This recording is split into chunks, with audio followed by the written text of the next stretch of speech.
សុស្ដីបងប្អូនហ្នឹងហើយថ្ងៃនេះរៀបចំប្រកាសកែបចំនួន21គូថ្ងៃទី29បងប្អូនចិត្តដាច់ខែហើយខែនេះដាច់30ចឹង29ប្រកាសហើយខ្ញុំប្រកាសថ្ងៃនេះខ្ញុំប្រកាសតាមរយៈអកម៉ូនតាមរយៈសពនិមិត្តបងប្អូនរយៈសពនិមិត្តពួកអីយើងប្រកាសតាមបែបធម្មជាតិវាបានផលដូចគ្នាក៏ប៉ុន្តែចំនួននៃការទទួលផលវាគឺបានតិចតួចអញ្ចឹងយើងប្រកាសតាមបែបសពនិមិត្តទៅវាបានផលច្រើនជាងតាមបែបធម្មជាតិហើយយើងត្រូវមានស្រោមដៃបងប្អូនណាងាយស្រួលក្នុងការចាប់ជាងប្រើស្រោមដៃគឺដើម្បីការចាប់របស់យើងគឺវាមិនល្អិលព្រោះមេពូជរបស់យើងគឺវាវាប្រកែរើអញ្ចឹងយើងត្រូវធ្វើម៉េចយើងចាប់វាជាប់បានយើងចាក់ថ្នាំស្រួលផងដែរហ្នឹងហើយគ្រប់ជំរាបសួរពុកម៉ែបងប្អូនជាទីស្រឡាញ់ជាទីរាប់អានខានជួបខ្ញុំបាទផ្ទាល់ហ្នឹងក៏យូរហើយរយៈពេលឆ្នាំហើយមិនសូវបានចេញវីដេអូជូនបងប្អូនច្រើនទេបងប្អូនទីមួយដោយសារតែមានតុរកិច្ចរវល់ច្រើនហើយបញ្ហាសុខភាពផងហើយគ្រួសារក៏មានបញ្ហាកូនក៏សារឈឺអញ្ចឹងទៅក៏មិនសូវបានចេញវីដេអូអីទៀងទាត់ទេប៉ុន្តែមានវីដេអូជាច្រើនដែលខ្ញុំបានបង្ហោះហើយក៏បានបង្ហាញបងប្អូននឹងក៏ច្រើនដែរតាំងពីរបៀបនៃការប្រកាត់ពូជការជ្រើសរើសការថែសារការចិញ្ចឹមតាំងពីដើមរហូតដល់វគ្គបញ្ចប់ហើយបងប្អូនខ្លះក៏គាត់បានយកទៅអនុវត្តបានជោគជ័យបងប្អូនខ្លះក៏មិនបានជោគជ័យវាអាស្រ័យទៅតាមចំណេះជំនាញរបស់បងប្អូនដែលអាចទទួលយកបានប៉ុណ្ណាប៉ុន្តែអរគុណច្រើនបងប្អូនទាំងអស់គ្នាដែលតែងតែគាំទ្រនៅ Channel YouTube របស់ខ្ញុំបាទគឺកសិដ្ឋានចិញ្ចឹមកែព្រំសារ៉ាន់តែងតែគាំទ្រហើយក៏តែងតែទស្សនានៅវីដេអូរបស់ខ្ញុំថ្ងៃនេះខ្ញុំនឹងបង្ហាញបងប្អូនពីរបៀបនៃការបង្កាត់តាមបែបសុបនិមិត្តតាមពិតទៅការបង្កាត់តាមបែបសុបនិមិត្តនេះខ្ញុំបានបង្រៀនបងប្អូនឬក៏បានបង្ហាញបងប្អូននឹងក៏ច្រើនហើយបងប្អូនប៉ុន្តែនៅមានបងប្អូនមួយចំនួនក៏គាត់មិនទាន់បានជាយល់ដឹងជ្រៅជ្រះយល់ដឹងច្បាស់លាស់អំពីការបង្កាត់តាមបែបសុបនិមិត្តការប្រើប្រាស់អរម៉ូនជាដើមខ្ញុំមានបងប្អូនជាច្រើនតែតែសួរខ្ញុំថាបងបានបើខ្ញុំបង្កាត់កែបតាមបែប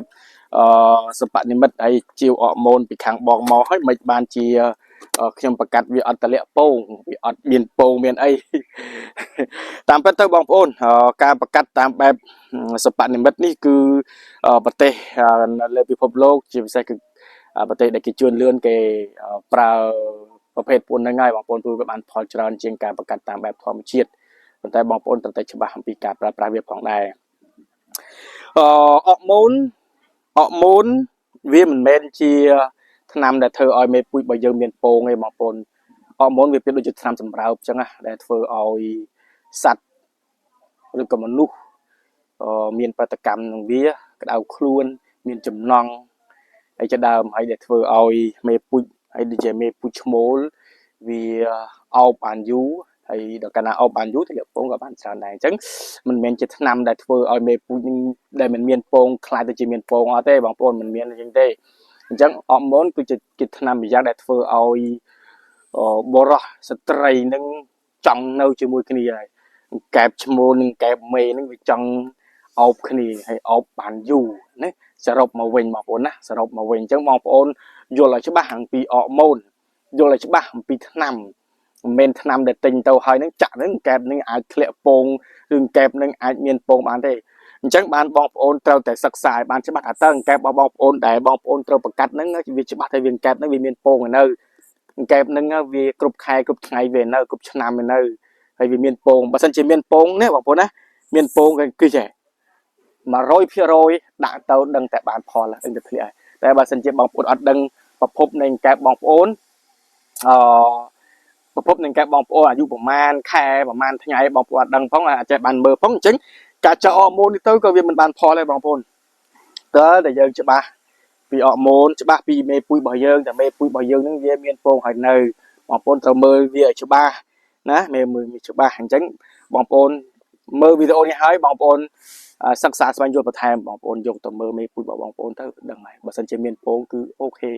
ប្រើប្រាស់ថ្នាំទៅគឺបានផលហើយបងប្អូនណាបានផលហើយហ្នឹងអញ្ចឹងតែប៉ុណ្ណេះឯងដែលបងប្អូនមានចម្ងល់ហើយបងប្អូនតែសួរថាតើយើងប្រើប្រាស់អរម៉ូនធ្វើឲ្យខូចមេពូជវាអត់ខូចទេបងប្អូនឲ្យតែយើងប្រើប្រាស់ថ្នាំហ្នឹងត្រូវឲ្យតែយើងប្រើប្រាស់ថ្នាំហ្នឹងត្រូវមិនខូចមេពូជទេបងប្អូនការចាក់អរម៉ូនការចាក់មេពូជវាមាន3ទី1ចាក់ដៃមុខទី2កផ្លូវទី3កពួនជើងអញ្ចឹងយើងអាចចាក់ឆ្លោះគ្នាចាក់ស្ដាំលើកទី1ឆ្វេងលើកទី2ទៅហើយកពួនជើងដូចគ្នាឆ្លោះគ្នាទៅអញ្ចឹងបងប្អូនចាក់វាទៅហើយចាក់ក៏យើងមិនត្រូវការចាក់ឲ្យជ្រៅដែរចាក់សើនឹងស្បែកតែប៉ុណ្្នឹងឯងដើម្បីឲ្យវាចូលទៅថ្នាំតែប៉ុណ្្នឹងឯងនឹងគឺអត់មានបញ្ហាទេបងប្អូនណាហ្នឹងហើយអញ្ចឹងនេះក្នុងមួយសារ៉ាំងមួយ cc នេះខ្ញុំប្រើមេពូជ3មួយ cc ខ្ញុំចាក់មេពូជ3ព្រោះមេពូជនេះខ្ញុំប្រកាស2លើកហើយពងនេះវាពេលរយៈពេល1ខែជាងហើយអញ្ចឹងវាល្មមដែលវាចាស់ខ្លាំងបំផុតហើយដាក់ទៅដឹងតែបានផលហើយហ្នឹងបងប្អូន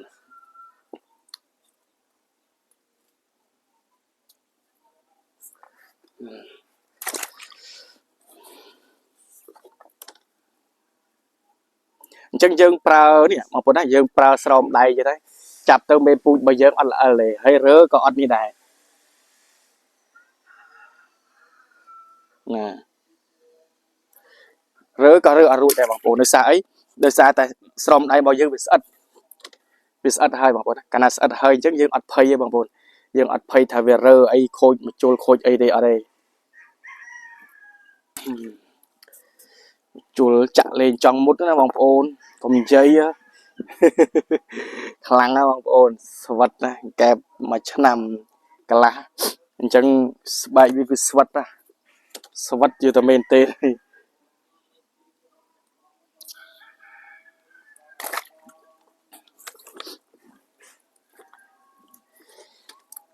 យើងចាក់មេពូជតូចយើងចាក់តិចទៅមេពូជធំយើងចាក់ច្រើនទៅអានឹងយើងមើលទៅលើលេខរបស់វាក្នុង 1cc វាមាន10លេខអញ្ចឹងយើងចាក់3ទៅ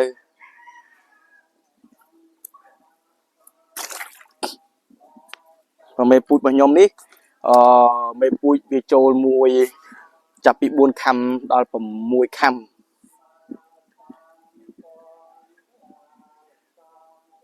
1ខាំដល់6ខាំអត់ធំទេមេពូជខ្ញុំតែប៉ុណ្្នឹងហើយស្តង់ដាររបស់វាពួកខ្ញុំមិនអោយមេពូជឡើងដល់7 8ខាំមានមេពូជក្រោយនេះមួយនោះដូចជា7ខាំកន្លះជិត8ខាំដែរធំប៉ុន្តែខ្ញុំមានឈ្មោលមួយដូចជាជិត5ខាំដែរឈ្មោលមួយឈ្មោលនោះធំហ៎ឈ្មោលនោះ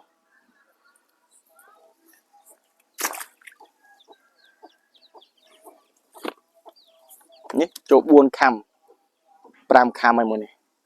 4 5ខាំហើយ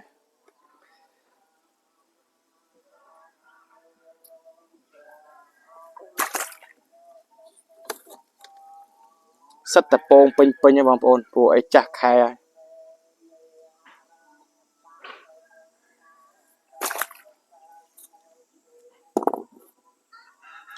សារ៉ាងយើងប្រើច្រើនចេះវាល្អបងប្អូនទី1យើងបូមម្ដងយើងអាចចាក់បានមេ7 8ទៅអញ្ចឹងណាចឹងបានបងប្អូនដែលទិញមុនពីខ្ញុំទៅខ្ញុំមានសារ៉ាង10មានសារ៉ាង10ដាក់ទៅឲ្យអញ្ចឹងណា